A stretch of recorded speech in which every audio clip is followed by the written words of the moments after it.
정치위원회에서 정보통신위원회가 있는데요. 거기에 정보통신위원장을 맡고요. 현재는 있습니다. 이번 문제는 스마트 아이콘 정보통신이고요. 그다음에 또 뭐를 말씀드릴까요? 어쨌든 뭐 정부에 관련돼서 국가산하견 협력위원회라고 하는 곳에 민간위원회도 있고요. 여러 군데 이렇게 활동을 하면서 움직이고 있습니다.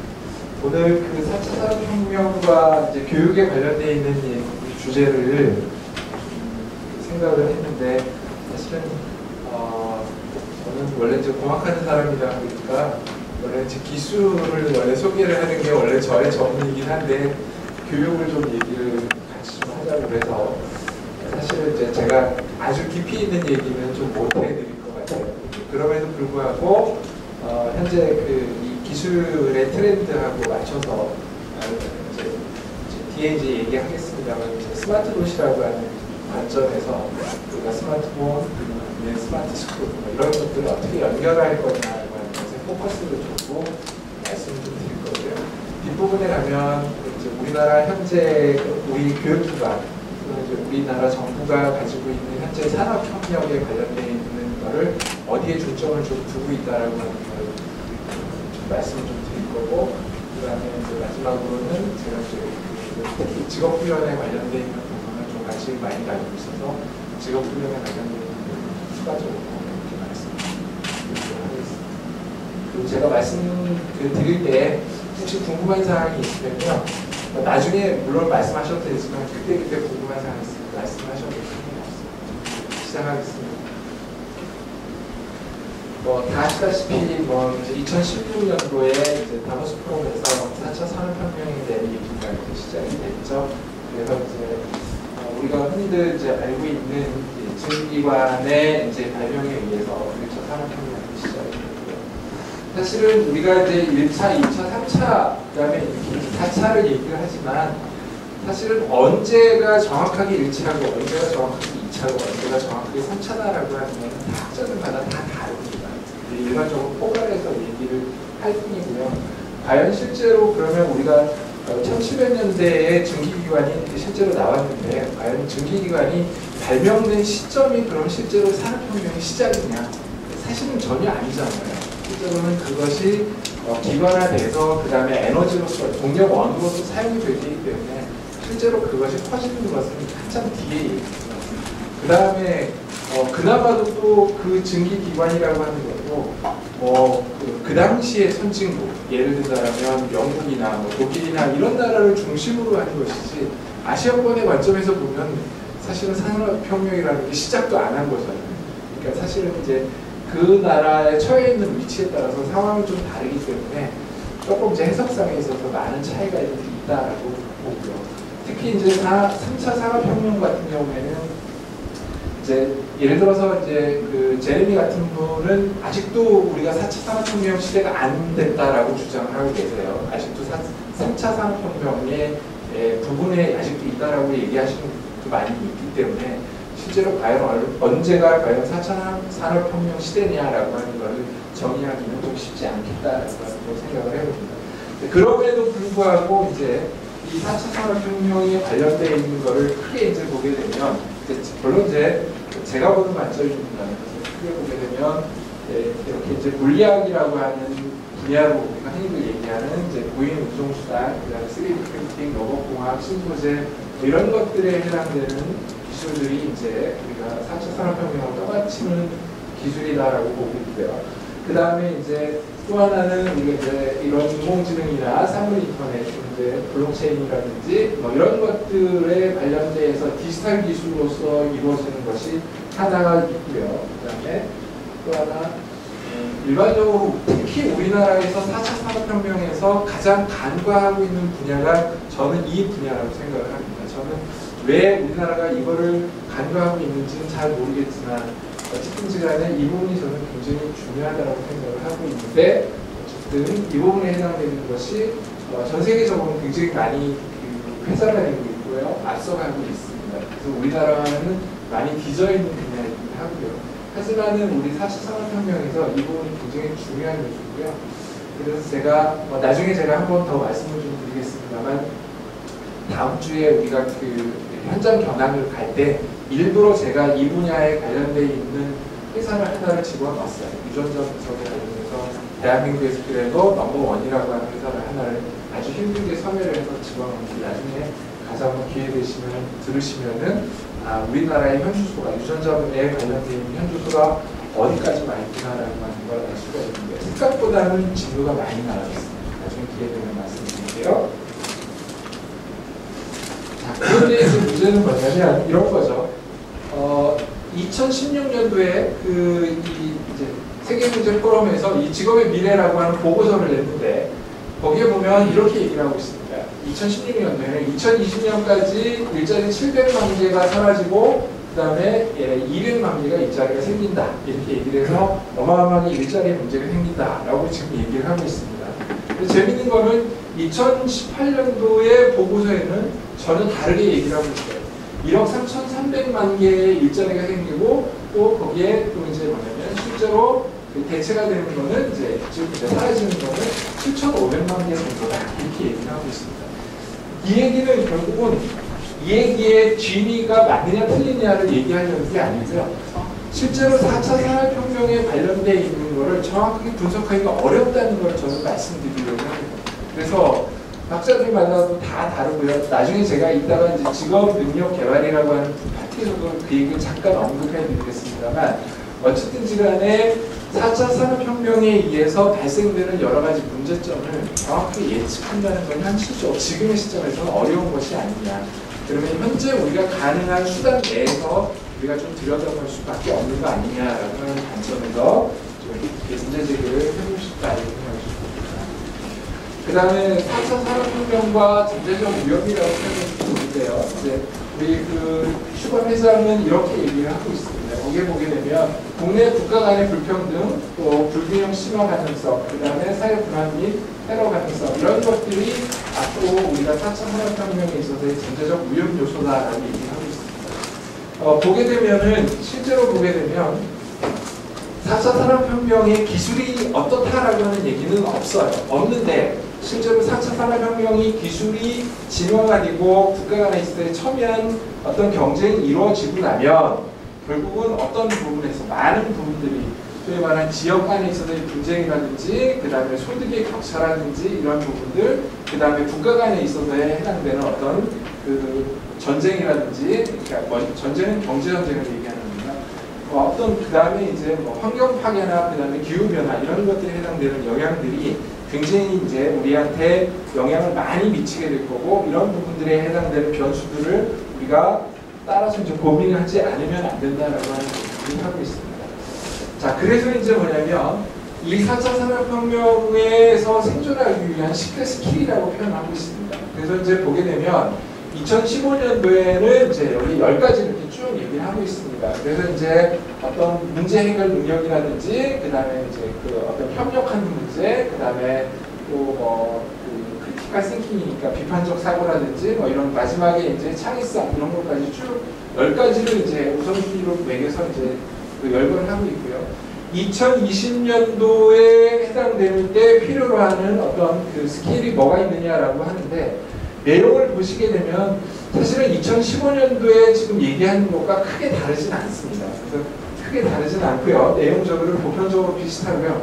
다만 이제 눈에 띄는 것이 두 가지가 있는데요.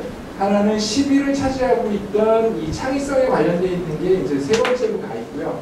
그 다음에 없었던 항목이 하나가 이제 6번에 해당되는 이모셔널 인텔리전스라고 하는 부분이 하나 더 있습니다. 그래서 아마 제가 보기에는 이모셔널 인텔리전스라고 하는 건 인공지능에 관련되어 있는 부분이 급격하게 이제 진화가 되고 발전하기 때문에 아마 이런 부분에 해당되는 것들을 이제 아마 상당히 높은 순위로 올려놓지 않았나 이런 생각이 좀 들고요.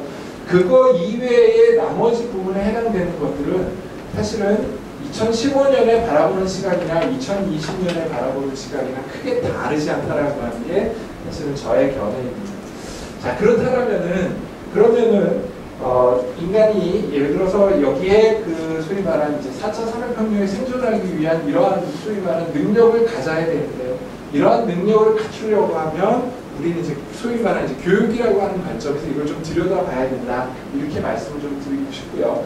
그래서 이제 이렇게 학자들은 이렇게 얘기를 합니다. 그래서 이제 교육의 혁신에 관련되어 있는 것들은 새로운 패러다임 해가지고 포시 교육이 필요하다. 그래서 크리티컬 싱킹, 그다음에 콜라보레이션, 그다음에 커뮤니케이션, 그다음에 이제 공통적으로 거기에 크리에이티비티 이제 이렇게 얘기를 하고 있다.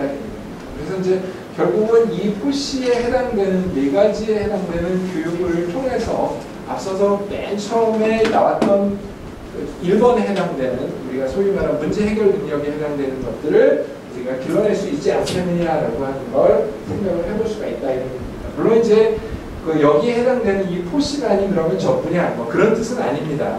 하여튼 이제 이렇게 이제 얘기를 하고 있고요. 그 다음에 저는 이제 추가적으로 하나가 더 필요한 것이 바로 뭐냐면 디지털을 다루는 능력이죠. 디지털을 다루는 능력이 하나 더 필요하다라고 하는 겁니다. 그래서 이제 디지털 인재라고 하는 것에 해당되는 것이 4차 산업혁명에서 베이스로서 아주 중요한 요소를 차지한다라고 보는 거고요. 그래서 이제 거기에 해당되는 이제 우리가 흔히들 얘기하는 이제 컴퓨팅에 해당되는 이제 컴퓨팅 싱킹에 관련되어 있는 컴퓨터적인 사고 뭐 이런 것들이 필요하다라고 얘기를 하고 있고요. 여기서 얘기하는 프로그램이라고 하는 것은 이제 코딩을 의미하는 건 아닙니다. 이제 컴퓨팅에 관련되어 있는 어떤 그런 어떤 사고 체계들 뭐 이런 것들이 가짜라고 하는 거를 말씀을 좀 드리는 겁니다. 자, 그래서 이제 조금 더 이제 우리가 교육의 관점에서 좀 우리가 들여다볼 필요가 있는데요. 그러면 교육을 어떤 식으로 들여다볼 거냐라고 하는 겁니다. 그래서 이제 우리가 전통적으로 우리가 교육이라고 하는 거는 우리가 지금 현재 있어서는 학교에서 지금 이루어지고 있는 거고요. 그 다음에 이제 가정에서는 이제 예전에는 우리가 이제 가정에서 많은 교육이 이루어졌는데 지금은 이제 가정에서 교육이라는 건 거의 이루어지고 있지 않죠.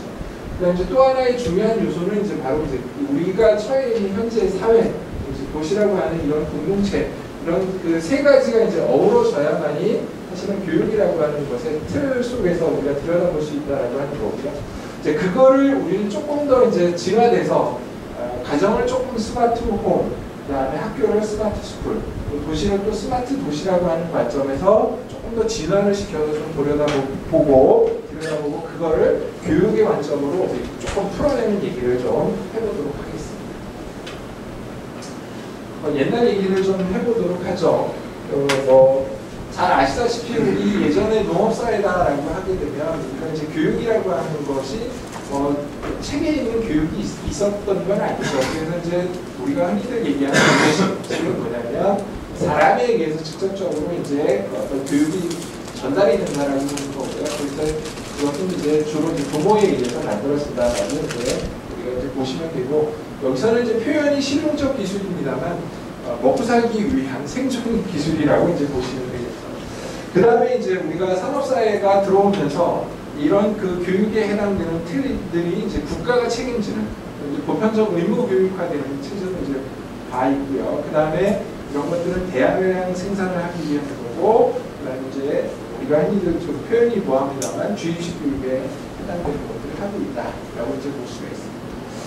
그 당시 이 산업사회에 관련되어 있는 걸 조금 더 얘기를 해보면 우리가 초등, 중등에 관련되어 있는 교육은 주로 이제 우리가 뭐냐면 문자 해독이나 연산 이런 것들을 필요로 하는 교육이 우수였고요. 그래서 공장의 노동자를 양성한다든지 하는 그런 공교육 형태에 해당되는 것들이고요. 그 다음에 이제 대학에 해당되는 부분들도 있는데 중세 시대의 대학, 근대가 아닌 이제 산업사회가 아닌 중세 시대의 대학은 주로 이제 뭐냐면 통치나 지배계급에 의한 어떤 교육기관의 역할을 했죠. 그래서 주로 이제 신학이나 아니면 라틴어들을 갖다가 주로 가리키는 역할들을 많이 했고요.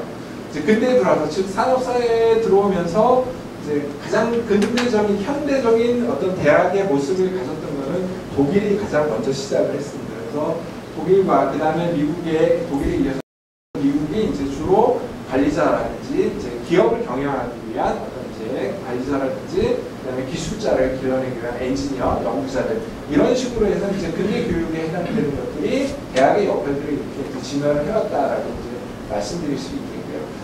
그 다음에 이제 최근에 와서는 이제 우리가 이제 많은 사람들이 이제 산업사회보다는 산업사회의 연장이긴 합니다만 어쨌든 지식정보 사회라고 현재를 표현을 하고 있습니다. 그래서 지금은 이제 국가가 뭔가를 한다기보다는 개인과 부모에 의해서 모든 것이 결정이 되는 시대가 와 있다라고 이제 볼 수가 있겠고요. 그 다음에 개인에 있어서의 어떤 선택을 갖다가 존중하는 그런 형식으로 지금 많이 진화하고 변화하고 있다. 이렇게 말씀드릴 수 있겠습니다. 이제 그런 얘기를 조금 더 이제 연장선상에서 좀 말씀을 좀 드려보죠. 우리가 전통적인 어떤 교육이라고 하는 틀을 우리가 구분해 본다면 이렇게 두 가지로 구분합니다. 문화로서의 교육과 제도로서의 교육 이렇게 돼 있고요. 이제 흔히들 얘기하는 가정에서의 전달하는 어떤 교육이라고 하시면 됩니다. 인간의 내재된 보편적인 경험을 언어나 행위로서 전달하는 것, 이거를 문화로서의 교육이다라고 우리가 분류를 하고요. 제도로서의 교육이다라고 하는 건 우리가 흔히들 얘기하는 학교에서 배우는 교육이라고 보시면 됩니다. 문자나 제도를 통해서 우리가 체계적으로 전달하는 시스템, 이런 것들을 제도로서의 교육이다라고 볼 수가 있겠고요. 이런 둘의 관계는 때때로는 혼합이 되고요. 지금 현재가 있어서는 이제 완전히 분리가 되는 이런 과정을 거쳐서 우리가 이제 지금은 이제 교육이 완전히 이제 제도로서의 교육이 이제 우위를 점하고 있다라고 이제 볼 수가 있고요. 그래서 앞서 말씀드렸듯이 이제 이런 어떤 도시가 변하고 즉 문명이 변하면 교육이 변하고요. 그러니까 도시의 내용이 변하면 결국 교육의 내용도 변하게 되어 있다. 그럼 이제 미래의 도시의 모습이 어떻게 변할 것이냐라고 하는 걸 보게 되면 결국 교육의 내용도 변할 것이다라고 저는 이제 보고 있는 거죠. 자, 그래서 이제 뭐 옛날 얘기를 한 번 더 이제 반복해서 얘기를 한다라면. 우리가 이제 그 근대 이전의 도시화하게 되면 크게 보면 이제 이런 형태로 볼 수가 있습니다. 대도시 형태의 고대 대도시, 즉 왕조 국가를 기준으로 한다라고 보게 되면 그건 이제 뭐 문명의 탄생과도 관련이 있는데 중요한 거는 여기는 이때 고대 도시에 해당되는 대도시의 성격은 주로 뭐냐면 왕권 교육이라고 하는 것이 왕권을 강화하게 한 하나에 있어서 유지 목적이 주류를 이뤘다라고 이제 보시면 되고요. 또 하나 이제 눈여겨볼 만한 거는 이제 뭐냐면 우리 이제 그리스 같은 형태에 해당되는 작은 도시의 연합도시 이렇게 볼 수가 있습니다. 여기는 이제 워낙 이제 작은 소도시 규모이기 때문에 도시 간의 연대들 이런 것들이 굉장히 중요하고 네트워크형에 해당되는 도시국가 체제를 이룬다라고 하는 겁니다. 근데 특이한 거는 오늘날과 같은 그 요구되는 어떤 인간의 형태를 이때 많이 만들어내고 있다라고 해서 학자들 사이에서는 이제 여기를 많이 연구하는 사람들이 있습니다. 그래서 이제 소위 말한 민주시민을 양성하는 프로그램을 운영했다든지 사실은 뭐 우리가 오늘날의 표현에 의해서 민주시민이지만 엄밀하게 얘기하면 뭐예요? 상대방의 내용을 존중해주고 들어주고 대화하고 한다라고 하는 의미를 가진 거죠. 어쨌든 이제 그런 타인에 있어서의 소통과 설득의 문화들 이런 것들을 이 당시에 이제 그리스에서는 많이 가지고 있다라고 하는 거고요. 그래서 이제 오늘날의 형태는 이런 내용들을 우리가 이제 근대에 와서는 이걸 좀 담아야 되는 거 아니냐라고 하는 어떤 의견들이 많이 있었다라고 이제 볼 수가 있겠습니다. 또 이제 근대 이후에 관련되어 있는 부분은 넘어가도록 하고요. 자, 그 다음에 이제 오늘날에 와서는 그러면 이제 정보화 시대라고 흔히들 얘기합니다. 그래서 이 정보화 시대에 해당되는 이 디지털 기술이 가져온 변화는 그러면 어떠한 것들이 있느냐라고 하는 겁니다. 그래서 네트워크의 확장과 가상공간의 등장을 통해서 우리는 어떻게 되느냐? 생산자와 수신자가 별도로 이제 우리가 구분이 되는 시대가 아니다 이런 거죠.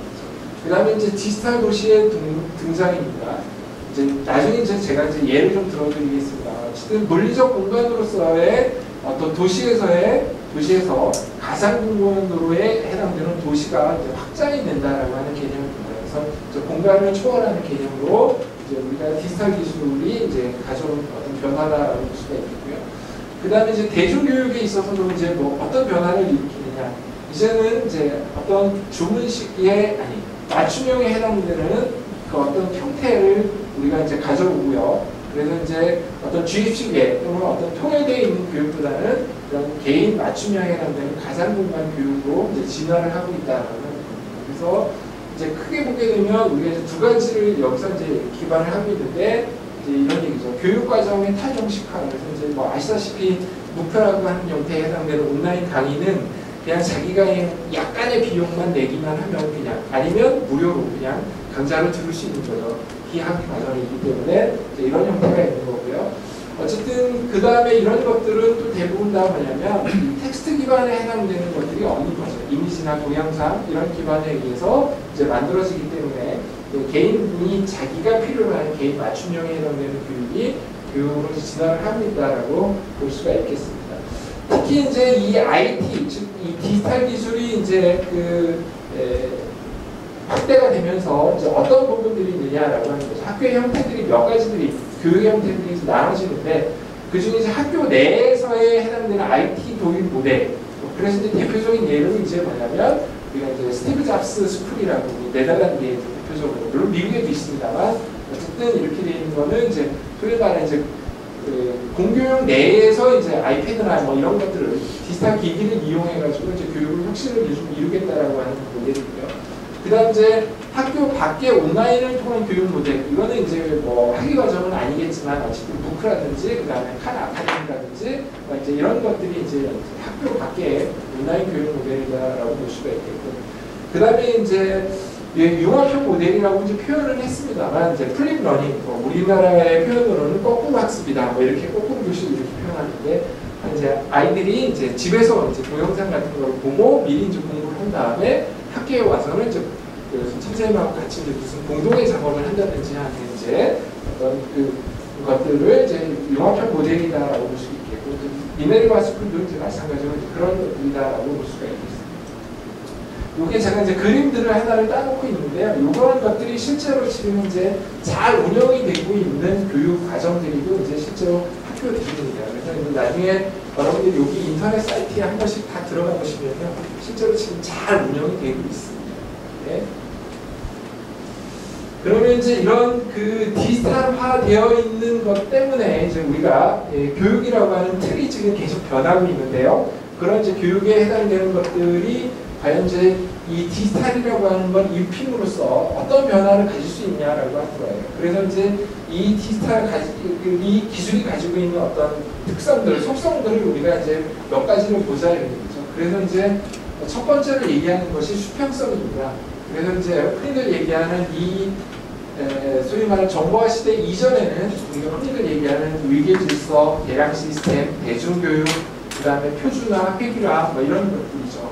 그런 것들인데 디지털 네트워크가 되면서 아까도 말씀드렸듯이 정보를 제공하는 사람과 정보를 제공받는 사람과의 구분이 없다.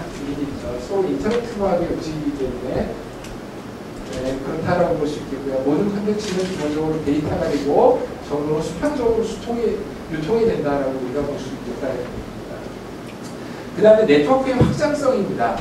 그 다음에 이제 이 확장성이라고 하는 거는 결국 뭐냐?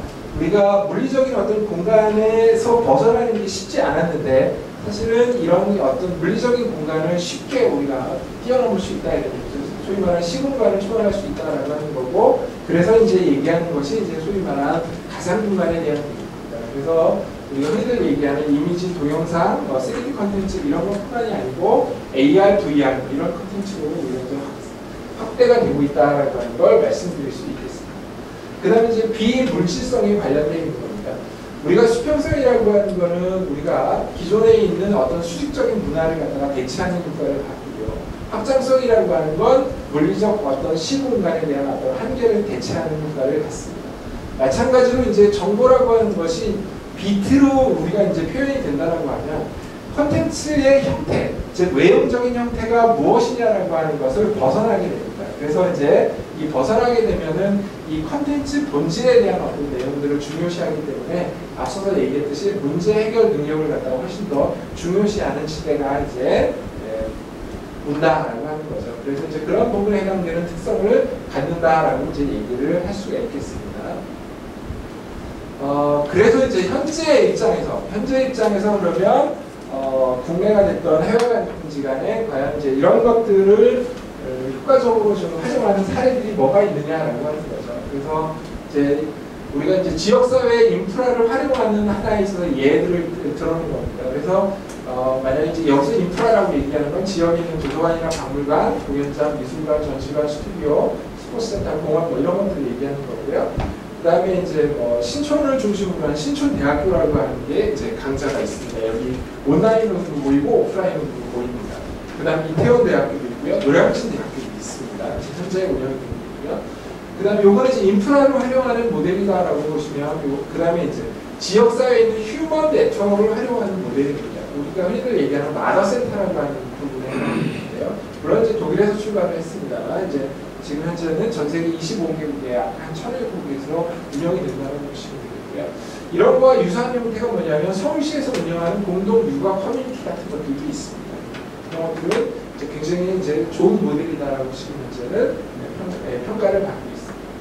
그 다음에 이제 이런 지역사회 인프라와 휴먼 네트워크를 갖다가 한꺼번에 같이 연결해서 하는 것들도 있다라고 합니다. 그래서 이제 학자들이 대표적으로 얘기를 하는 것이 이제 하이버닝 네트워크라고 얘기하는 이제 미국의 모질라 제너럴에서 이제 운영하는 겁니다. 그래서 이제 거기 이제 시카고의 뉴욕, 뭐 피츠버그, 뭐 캐나다 토론토 이런 데서 실제로 이런 것들이 이제 이루어지고 있다라고 지금 많이 알려져 있습니다. 여기 보면 첫 번째 나와 있는 게 이제 하이브, 그다음에 러닝 네트워크에 해당되는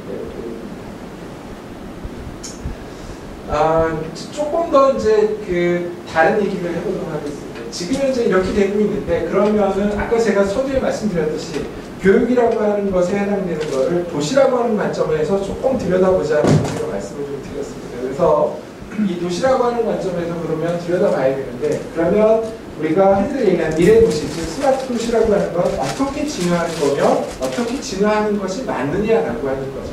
그래서 이제 많은 사람들이, 학자들이 이제 뭐냐면 이렇게 얘기합니다. 스마트 도시는 앞으로 플랫폼화되는 역할을 해야 된다. 플랫폼에 해당되는 어떤 도시를 가져야 된다라고 얘기를 하고 있고요.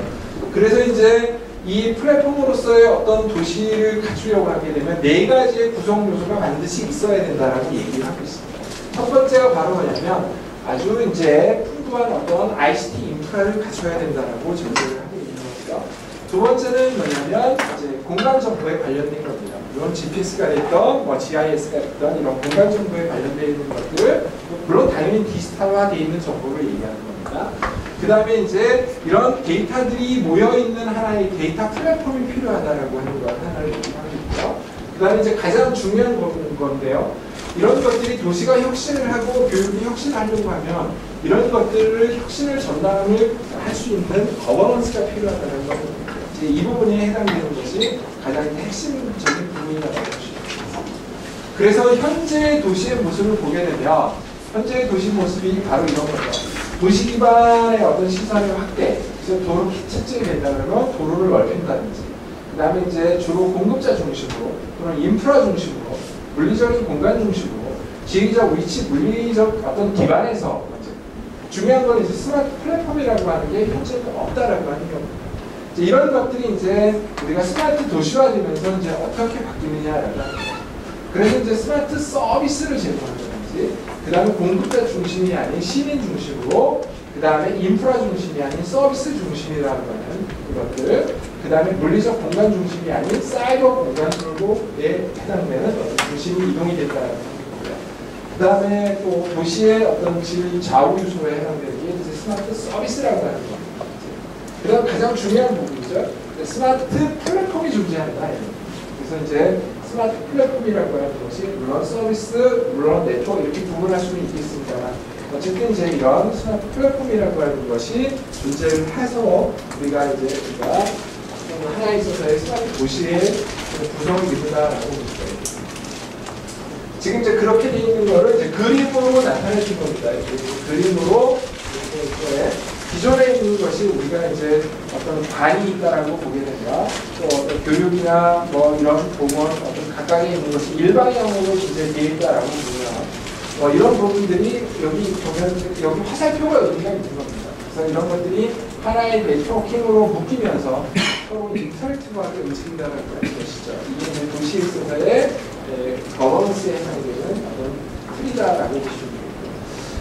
그러면 이제 그 중에 이제 그러면 이런 사례들이 지금 이제 말로만 지금 얘기하는 거 아니냐, 그렇지가 않다 이런 얘기입니다. 지금 현재 가장 이런 것에 있어서 혁신적인 모델을 갖고 있는 곳이 어디냐라고 얘기를 할 때 이제 보통 이제 얘기를 하는 겁니다. 제가 얘기하는 게 아니고 이제 밀튼 케인즈라고 하는 도시가 있다고 합니다. 영국에 제가 어딘지는 안 가봐서 잘 모르겠어요.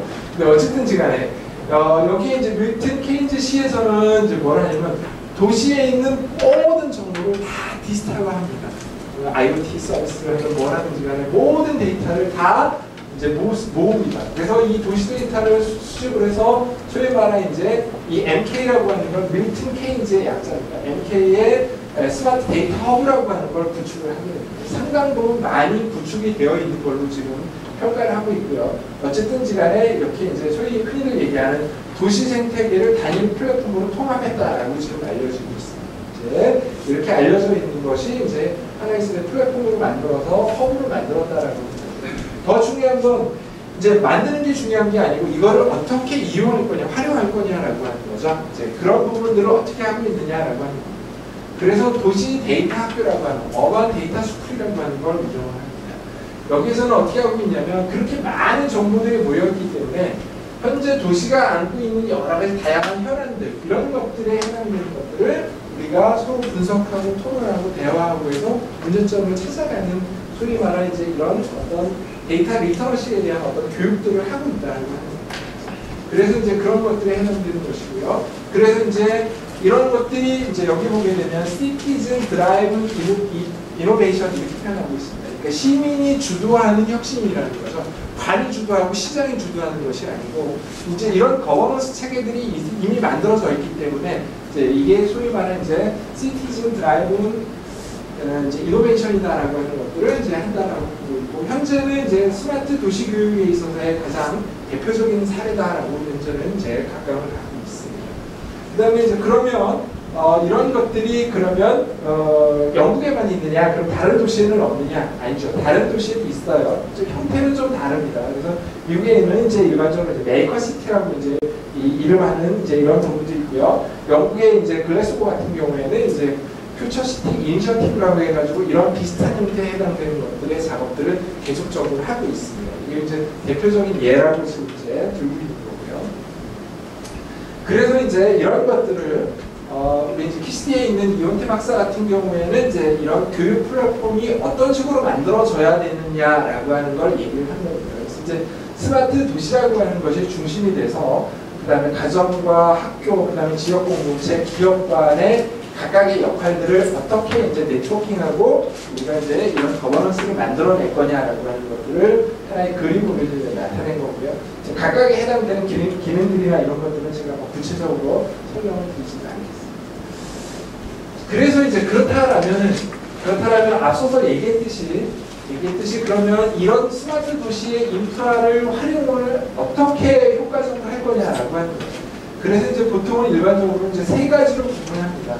푸시 전략 이렇게 해서 이제 뭐냐면 소위 말하는 교실에 있어서의 확장된 공간, 즉 학교에서 수행한 예를 든 겁니다. 학교에서 수행한 어떤 그림이나 작품을 미술관으로 바로 보내게 되면 거기에서 그냥 전시가 된다는 거죠. 소위 말하는 이제 교실에 있어서의 확장된 공간으로서의 어떤 푸시 전략 뭐 이런 것들을 많이 꿈꿔볼 수 있지 않겠느냐 이런 얘기들도 있고요.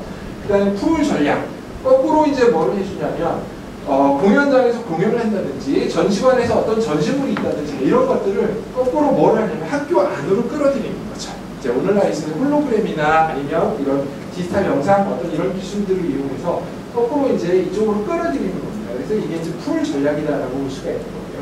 독립된 전략은 이제 개별적인 각각에 있는 그 인프라에서 이제 이런 것들의 학습 공간으로 그냥 만들어서 우리가 이제 공부를 하게끔 한다. 이제 뭐 이런 역할들. 그래서 이제는 이런 스마트 도시들의 인프라 활용을 할 수 있는 어떤 전략들이 있을 수 있겠다라고 하는 거고요. 그 다음에 이제 스마트 도시의 휴먼 네트워크 활용 전략은 이제 지역사회를 통한 교육, 지역사회에 관한 교육, 또 지역사회를 위한 교육, 이제 이렇게 이제 우리가 생각을 해볼 수가 있겠다라고 말씀드릴 수 있겠습니다. 자, 이제 여기까지는 이제 우리가 스마트 도시의 관점에서 얘기를 한 거고요. 지금 이제 몇 가지로 제가 이제 언급을 할 건데, 지금은 이제 뭐를 할 거냐면, 그러면 아까 맨 처음에 제가 그 4차 산업혁명에 있어서의 그 생존을 위한 10대 스킬이라고 했는데, 과연 그럼 어떤 내용을 가리킬 거냐라고 하는 부분에 해당되는 것들을 학자들은 어떻게 얘기하고 있느냐라고 하는 거죠. 그래서 이제 미래 교육에 해당되는 어떤 원칙들을 이제 소위 말해 이제 우리 차재정 교수 같은 경우에는 어떻게 얘기하고 있느냐. 흔히들 얘기하는 인간의 선악, 어떤 윤리성 이런 것들은 항시 이제 기존에 이미 깔고 있어야 되는 거 아니냐 이런 얘기입니다. 그래서 그런 기존에 깔고 있다라고 보면 기본적으로 우리가 교육으로서 우리가 받아야 할 것들은 바로 뭐냐면 인간에 대한 어떤 존엄성 이런 것들, 그 다음에 자율성, 그 다음에 책임, 협력, 창의성 이런 것들을 기르는 것이 교육의 궁극적인 목표가 아니겠느냐 뭐 이렇게 표현을 하고 있고요. 그래서 이제 결국은 이런 소위 말하는 5가지에 해당되는 어떤 궁극의 목표들을 우리가 이루려고 하게 되면 그런 중요한 원칙은 협력적 창의성이라고 하는 것을 표현할 수 있겠다. 이제 이분은 이제 이렇게 주장을 하고 있습니다. 그래서 이제 그러려고 하다 보면 이제 소위 말하는 이제 핵심 역량들이 이제 필요한데 그런 역량들이 뭐가 있느냐라고 하는 거죠. 앞서서 해당되는 거에 1번을 빼고 나면요. 1번을 빼고 나면 앞서서 우리가 10대 스킬에 해당되는 내용과 크게 다르지 않습니다. 사실은 거기에 보게 되면 디지털 무대력 우리가 뭐냐면 이제 디지털화되어 있는 각종의 어떤 IT 기기들 어떤 이런 활용성에 관련되어 있는 부분들을 우리가 이제 디지털 문해력이라고 이제 우리가 표현해 본다라면 이런 것들은 기본적으로 꼭 필요하다라고 보는 거고요. 앞서서 얘기했듯이 문제 해결 능력이나 그 다음에 흔히들 기획 계획 능력 그리고 흔히들 얘기하는 디자인 싱킹이라고 얘기하는 겁니다. 창의성, 유연성, 협동 능력, 의사소통 능력, 학습법의 학습 능력 이거는 이제 교육학에서 표현하는 겁니다. 그래서 이제 소위 말하는 배우는 법을 배운다라고 표현하는데, 그다음에 이제 스트레스 정의 이분은 굉장히 독특합니다. 이제 다른 거에 상관없이 이분들은 이제 4차 산업혁명 시대에 가면 오히려 소외감, 고독감이 더 많이 있다. 왜냐면 혼자서 노는 것들이 훨씬 더 익숙해지기 때문에 그래서 이제 그런 것들. 그 다음에 소위 말하는 앞서 얘기했던 각종의 이제 문제들이 그냥 단순한 문제들이 별로 없다는 거죠. 복잡다단하게 얽혀있기 때문에 의외로 스트레스 지수가 굉장히 높아질 것이다. 그래서 이제 그런 것들에 해당되는 저항력을 기르는 것이 굉장히 중요하다라고 이렇게 해서 이제 얘기를 하고 있습니다. 그래서 여기에 보게 되면 한 5가지 정도는 앞서 했던 얘기들에다가 아마 이분들이 이제 개인적인 경험들을 몇 가지를 더 추가하는 것이 아닌가 저는 그렇게 생각을 하고요.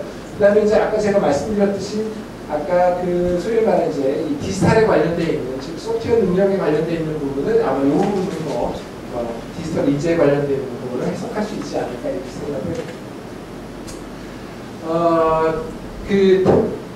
미국에 이제 미국은 워낙 이제 혁신 전문가들이 많으니까 교육 전문가들이 많으니까 이제 최고의 학교라고 하는 책에는 이제 우리 테드 교수 같은 경우에는 어떻게 얘기하고 있느냐는 거죠. 이 테드 같은 경우에는 이렇게 얘기를 하고 있습니다. 우리가 기존에 있는 교육은 어떤 식으로 이루어졌느냐라는 거죠. 그래서 이제 산업적이다, 중앙 집중형이다, 그 다음에 자료중심적이다, 그 다음에 세세한 부분까지 통제되는 수업. 저는 이 부분에 굉장히 공감을 많이 합니다. 스스로 좀 찔리기도 해요. 사실 학교에 있으면서도 그렇게 안 하려고 하는데, 근데 저는 이 부분 나중에 좀 제가 얘기할 수 있을지 잘 모르겠는데, 저는 그 우리나라의 그 초등학교, 중학교, 고등학교의 표준 교과 과정이라고 하는 것에 해당되는 강한 부정을 좀 생각하는 사람이긴 한데, 어쨌든 표준화된 교육클럽, 반복국 사용 훈련, 이런 것들입니다. 그런 대로 만족스러운 수준 낮은 기술, 이렇게 얘기해요. 가장 중요한 부분입니다. 우리의 교육은 어떻게 하면 대학을 들어가면 끝입니다. 더 이상은 없습니다. 이런 거고요. 이 테드가 얘기하는 거에 저는 방점을 찍힌 건 제일 마지막입니다. 앞부분에 해당되는 건 다 맞는 얘기인데 제일 마지막입니다. 우리가 어떻게 살 거냐라고 하는 것에 해당돼요. 삶의 준비를 한다는 거죠. 교육의 목표가 대학을 들어가는 것이 아니고 삶의 준비를 어떻게 할 거냐라고 하는 것을 방점을 찍어야 된다고 하는 거를 이 사람은 정말 강조해서 얘기를 하고 있습니다. 그 다음에 또 이제 최고의 교육이라고 하는 책에는 이렇게 얘기를 합니다. 두 교수가, 웨타 커리쿠프하고 이제 키시머시 파생이라고 하는 요 분이 이제 어떻게 얘기하고 있느냐. 요 부분은 조금 이제 분석적으로 얘기를 하고 있습니다. 21세기의 역량을 갖다 6C라고 표현을 했습니다. 그래서 협력, 의사소통, 컨텐츠, 비판적 사고, 창의적 혁신, 자신감 이런 것들이 있어야 된다고 하는 거고요. 그런 것들이 교육을 통해서 단계적으로 우리가 이걸 풀어낼 수 있어야 된다고 얘기를 하는 겁니다. 그래서 1단계, 2단계, 3단계, 4단계 이렇게 표현을 하고 있습니다. 그래서 물론 이 4단계의 레벨까지 갈 수 있다면 아주 뛰어난 능력을 가지는 친구가 되겠죠. 이제 현실은 이제 그렇게 못하겠지만 어쨌든 이제 우리가 교육을 통해서 여기 6C에 해당되는 것들인데 이 6C를 보게 되면 이 6가지에 해당되는 이 C를 보게 되면 사실은 앞서서 우리가 봤던 내용과 크게 다르지 않습니다. 계속적으로 우리가 보지만 거의 대부분의 내용들은 거의 유사를 합니다. 그래서 우리가 만들어내는 결국은 인재형에 해당되는 것들의 목표는 어느 세대나 어느 시대나 결국은 바라보는 시각은 비슷한 거 아니냐. 저는 그렇게 들여다보고요. 김경희라고 하는 교수예요. 김경희 교수는 한국에 있지는 않고요. 이제 미국에 계십니다. 지금 현재 제가 알기로는 경북대를 나오셨나 아마 그래요. 그래서 여기서 이제 선생님도 하시고 뭐 이러다가 여기서 도저히 이제 안 되겠다 이래가지고 미국에 갔는데 제 미국 사회가 아무래도 훨씬 더 개방된 사회잖아요. 그래서 거기서는 정말 그 소위 말하는 영재 교육으로 대한민국뿐만 아니라 전 세계적으로 굉장히 많이 알려져 있는 부분입니다. 미래의 교육 가지고 나와 있는 책에는 이렇게 얘기를 하고 있습니다. 흔히들 얘기하는 이제 4가지에 해당되는 4S가 있어야 된다라고 하는 거죠. 그래서 이제 소위 말한 이제 공간, 토양, 비바람, 그다음에 햇살이라고 하는 것이 있어야 되는데 이런 사람들이 이런 것들이 이제 뭐를 기반해내느냐 거죠. 소위 말하는 이제 풍토, 즉 창의적 어떤 발달을 촉진시킨다든지 창의적 풍토에서 어떤 태도들을 갖다가 어떻게 갖는다든지 그다음에 창의적 태도로서 이 가능한 어떤 이런 싱킹 능력 뭐 이런 것들이 이제 꼭 필요하다라고 얘기를 하는 것이고요. 그래서 이제 그런 것들이 있으려고 하게 되면 우리가 흔히들 얘기하는 굉장히 이제 자연적인 표현이죠. 공간, 토양, 비바람, 햇살 뭐 이런 것들이 이제 풍족하게 이제 갖춰줘야만이 이제 된다라고 하는 건데 표현은 자연적으로 표현했습니다만 앞서서의 내용과 크게 다르지는 않습니다. 지금 이분이 얘기하시는데 이제 이렇게 얘기를 하고 있다라고 하는 겁니다. 자, 그러면은 이제 여기까지는 이제 우리가 이제 어떤 것들을 하고 있느냐라고 하는 거를 이제 어떤 인간을 만들어낼 거냐라고 하는 것에 대한 얘기고요. 요 부분부터는 이제 뭐냐면 실제로 그러면 현재 그 앞서서 봤던 것보다 좀 더 혁신적인 모델을 갖고 있는 것은 없느냐라고 하는 거죠. 그래서 현장을 좀 보자 이런 얘기입니다. 자, 그래서 이제 우리가 흔히들 얘기하는 이제 그것 중에 하나는 이제 현체제라고 하는 건 이제 학교라고 하는 틀을 얘기하는 겁니다. 현체제 내에서 우리가 보다 혁신을 좀 가질 수 있는 것들이 없느냐라고 하는 거에 대표적인 예가 몇 가지가 있는데 그 중에 이제 비타스쿨이 하나가 있습니다. 그래서 이제 이 비타스쿨이라고 하는 것이 이제 스웨덴의 이제 영리 자유학교인데 이제 여기서는 이제 제일 중요한 부분이 바로 뭐냐면요. 학습 공간입니다. 학습 공간. 공간이라고 하는 것이 우리가 칸막이 쳐져 있는 교실이 없어요. 여기는. 그냥 하나의 모둠식 공간입니다. 여기 지금 제가 전체 그림이 없는데요. 이게 그냥 하나의 모둠이고요. 여기 또 다른 모둠이고 또 다른 모둠입니다. 이게 그냥 모둠별로 되어 있어요. 모둠별로 되어 있고 또 하나의 중요한 특징은 뭐냐면 여기는 학년 구분이 없습니다. 학년 구분이 없어요. 그래서 그냥 자기가 원하는 어떤 과제 중심 그래서 내가 이것이 필요하다라고 하면 그거를 잘 할 수 있는 어느 공간에 가가지고 그거를 그냥 하는 거예요. 이게 이제 이 비타스쿨에 해당되는 거에 중요한 부분입니다. 그래서 교육과정과 학습 공간의 파괴적 혁신입니다. 이게 이제 굉장히 많이 이제 회자가 많이 되고 있고요. 그 다음에 제가 여기 사이트를 가봤더니 뭐 여러 가지 뭐 우리는 뭘 잘하고 있습니다 막 있는데 가장 중요한 아주 특이한 부분이 하나가 있었어요. 뭐가 있었냐면요. 그 사이트의 메인에 보건교사하고 연락하는 데가 있어요. 우리 대학 난 처음 봤어요. 그런 거를 여기까지. 보건교사하고 연락하는 데가 그 아예 사이트에 이렇게 공개가 되어 있어요. 누구하고 이렇게 전화번호하고 이메일하고 해가지고 어디로 연락해라. 그러니까 그만큼 애들에 대한 건강이라든지 이런 것들을 체크하는 거죠. 식단이라든지 이런 걸 훨씬 더 중요하게 여깁니다. 우리의 입장에서 보면 제 사고의 입장에서 보면 무슨 내용을 가르치는지 공부를 얼마만큼 잘하는지 이게 중요할 것 같은데 의외로 전혀 다른 시각을 갖는 거죠. 사실은 이제 이런 부분에 해당되는 것들 물론 이제 여기 비타스쿨에 해당되는 것들이 하나만 있는 건 아니고요. 굉장히 많이 여러 개가 있는데 이제 그 중에 뭐 무슨 텔레폰인가 어디가가 이제 제일 유명하다고 얘기를 하고 있습니다. 그 다음에 이제 또 하나 이제 혁신적인 모델을 얘기하는 것이 뭐가 있냐면 이제 이노바스쿨이라고 하는 것입니다. 여기는 이제 페루의 CPSA라고 하는 이제 교육 서비스 회사 운영을 하는데 왜 이노바스쿨이냐? 이노바 그룹에서 이 학교를 졌어요. 그리고 이노바 스쿨에서 소위 말하는 이 디자인을 다 한 겁니다. 그래서 이제 이노바 그룹에서 한 거고요. 여기서의 차이점은 이제 바로 뭐냐면 물론 당연히 학교입니다. 여기도. 그 다음에 이제 뭐냐면 교실 수업은 정상적으로 이루어지고요. 그 다음에 여기서는 이제 온라인 컨텐츠를 활용한 개인 학습 이거는 이제 개인 이제 맞춤형으로 가는 거겠죠. 이제 그런 부분에 해당되는 것 이런 것들이고 그 다음에 이제 그러다 보니까 수준별 학습을 하는 거예요. 그래서 학생 중심에 해당되는 학교 수업을 이룬다라고 하는 겁니다. 그러니까 특이한 거는 뭐냐면 여기 3세에서부터 11학년까지 17세까지 있는데요. 여기 템이어서 그런지 모르겠지만 이 학교에 다니는 애들은 대부분 다 중산층 이상입니다.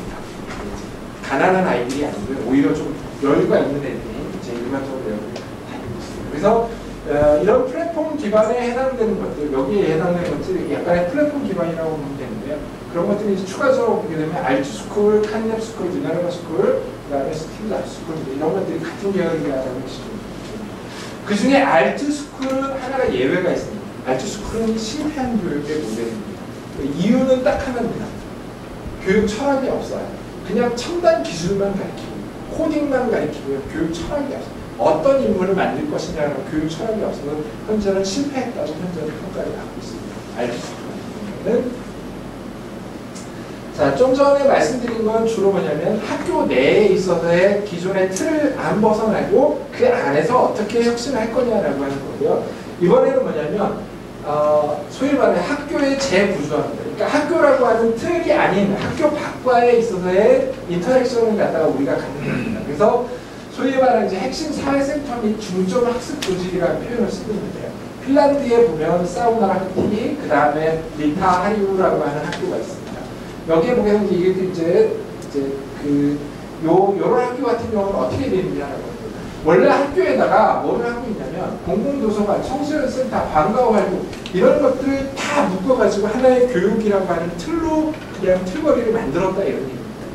이런 것에 해당되는 것들이고요. 그래서 이제 뭐냐면 개별 학습 계획을 따로따로 맞춤형으로 다 세워가지고 그것이 학생과 교사와 그다음에 부모와 이게 1대1로 연결이 되는 이런 맞춤형에 해당되는 교육을 한다라고 하는 것이 이제 특징적인 부분이고요. 마찬가지로 이제 뭐 핀란드의 뭐 울루 지역이 워낙 유명한 동네니까 어쨌든지 간에 이제 그 이쪽에 해당되는 것도 이제 여기에 보게 되면 이제 통합 커뮤니티 센터라고 하는 것이 있습니다. 그래서 워낙 이제 울루 지역은 뭐 아시다시피 뭐 핀란드에서는 뭐 혁신 도시로 이미 이제 알려져 있는 곳이고요. 교육 도시로 알려져 있고 그다음에 IT 도시로도 알려져 있고 그래서 그런지 모르겠지만 이 테크놀로지 기반에 해당되는 교육 혁신을 많이 이루는 곳이다라고 볼 수가 있겠습니다. 자, 그 다음에 이제 그런 소위 말하는 이제 학교의 재구조화에 관련되어 있는 부분에 해당되는 게 그 중에 하나가 이제 바로 미국의 이제 블루스쿨이라고 하는 겁니다. 마찬가지로 여기는 블루맨 그룹이라고 하는 것이 이제 얘기한 것이고 처음에는 블루맨 창의력 센터라고 하는 곳에서 이제 이런 프로그램을 만들었어요. 그래서 이제 지금 훨씬 더 많이 진화된 프로그램을 가지고 있고요. 그래서 이제 어린이집, 초등학교 단계, 중학교 단계까지 있고, 그다음에 정규 프로그램에다가 애프터스쿨까지 하는 이제 이런 소위 말하는 블루스쿨을 이제 운영을 한다라고 보시면 되겠습니다. 하나의 모델이 볼 수 있고요. 그다음에 요번 건 뭐냐면 탈학교입니다. 이제 앞서서는 어쨌든 지금 학교라고 하는 어떤 공간 내에서 내지는 학교와 연결고리를 갖는데 얘는 조금 다릅니다. 얘는 네트워크 기반의 학습 공동체 모델이라고 얘기를 하는데 이제 흔히들 미국의 이제 우드랜드 파크라고 얘기를 합니다. 조그만 동네인데요. 조그만 동네에 이제 소위 말해 이제 초등학교 3개, 그 다음에 이제 중학교 하나, 고등학교 하나 뭐 이렇게 묶여 있는 소위 말해 요 우드랜드 파크 요 지구를 이제 하나의 학군과 학교와 그 다음에 지역사회, 그 다음에 이제 또 이제 이렇게 이제 묶여 있고요. 그 다음에 또 하나는 뭐냐면 이게 이제 우리하고 많이 차이점이 있는데 우리나라도 최근에 변하고 있는데 유럽이나 미국 같은 경우에는 홈스쿨하는 친구들이 의외로 많이 있습니다. 그래서 학교를 안 보내는 친구들이 많은데 얘네들조차도 끌어들였습니다. 얘네들조차도 이 안에 이제 끌어들여가지고 얘기를 하고 있고요. 그래서 어떻게 얘네들을 가르칠 거냐라고 어떤 내용을 할 거냐라고 하는 거를 학교에 있는 교장단 뭐 이런 사람들, 그다음에 지역사회 이런 학부모들이 모여서 교육의 방향을 결정을 하고요. 그 다음에 이제 설문조사를 통하고, 그 다음에 이제 위원회도 있고요. 의사결정팀. 이렇게 해서 이제 아예 이제 어떤 특정 학교가 개별 교육을 전담하는 것이 아니고 그 지구 전체가 모여서 하나의 커뮤니티를 이뤄서 교육을 이루는 이제 그런 구조를 가지고 있다는 겁니다. 자, 어쨌든 이제 이렇게 이제 들여다보게 되면 이제 전통적인 모델에서 이제 그러면 학교는 그러면 어떻게 변하고 있느냐, 어떻게 변할 것이냐라고 하는 거죠. 그래서 미래 학교의 방향에 관련되어 있는 것. 그래서 이제 표준화된 학교 모델에서 이제 일반적으로 이제 벗어나게 된다라고 하는 거고요. 그래서 그래서 공익이나 그런 동등에 해당되는 접근성이 보장이 되어야 된다라고 얘기를 합니다. 그래서 이제 그러려고 하면은 결국은 이제 이런 학교의 모델은 어떤 식으로 되어야 되느냐.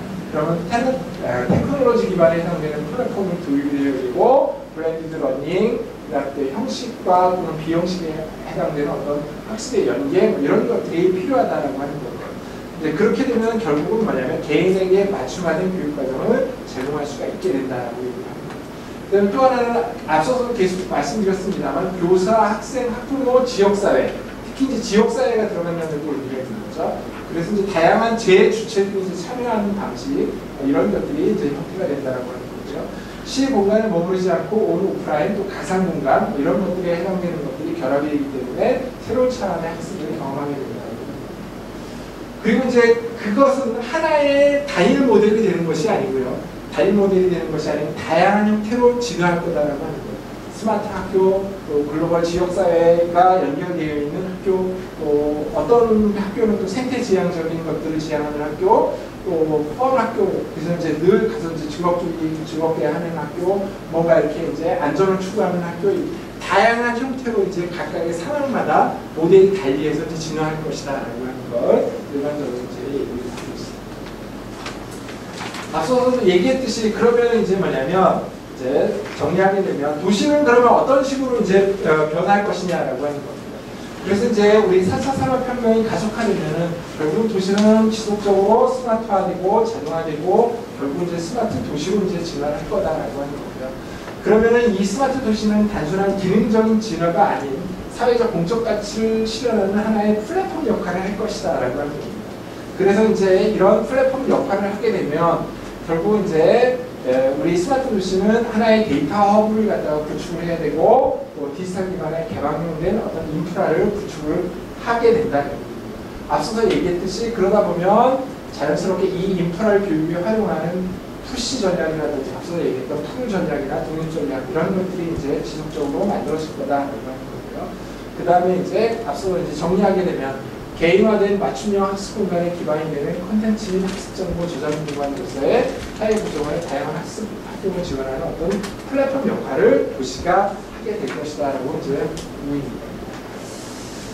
이제 정리를 하겠습니다. 어쨌든 21세기의 인재상은 원래는 이제 그 세계경제 포럼에서는 이런 식으로 표현했어요. 기술, 문화, 금융, 과학에 대한 문해력과 창의성, 소통, 협력의 핵심 역량 그리고 비판적 사고와 문제 해결 능력, 다양한 인성을 갖춘 인재가 필요하다. 인재를 만들어야 된다. 이렇게 얘기를 하고 있습니다.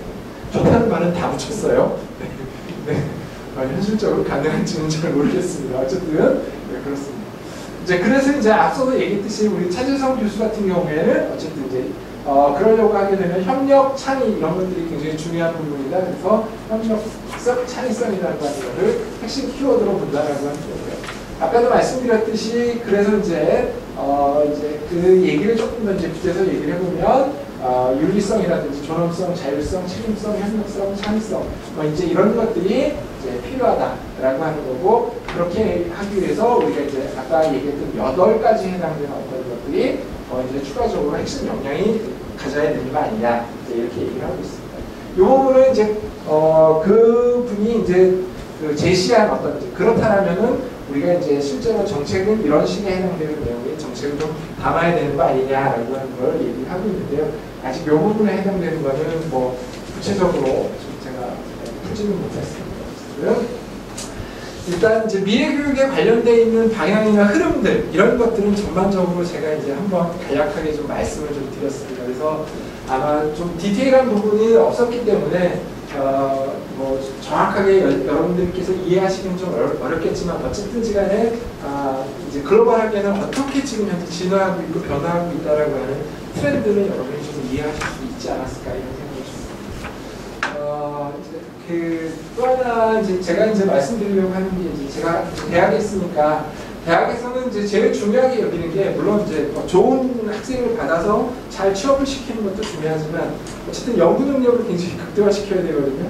그러려고 하니까 산업을 제일 중요시 여깁니다. 그래서 혹시 이제 학교에 오신 분들이 계실까봐 그러면 이제 현재 대한민국에 있어서는 산업을 도대체 뭘 하려고 하고 있느냐, 산학의 현주소가 어디까지 와 있느냐, 뭐 이런 얘기를 제가 간략하게 좀 말씀드리려고 합니다. 실제 페이지는 되게 많은데요. 자세하게 설명은 안 하겠습니다. 그냥 제목 정도만 얘기하고요. 만약에 그냥 구체적으로 더 만약에 뭐 이렇게 내용이 필요하시거나 이러면 따로 저한테 말씀을 해주시면은 네, 제가 잘 구체적으로 말씀드리겠습니다. 지금 현재 산학연에 관련된 그냥 잘된 도시 이게 아니고요.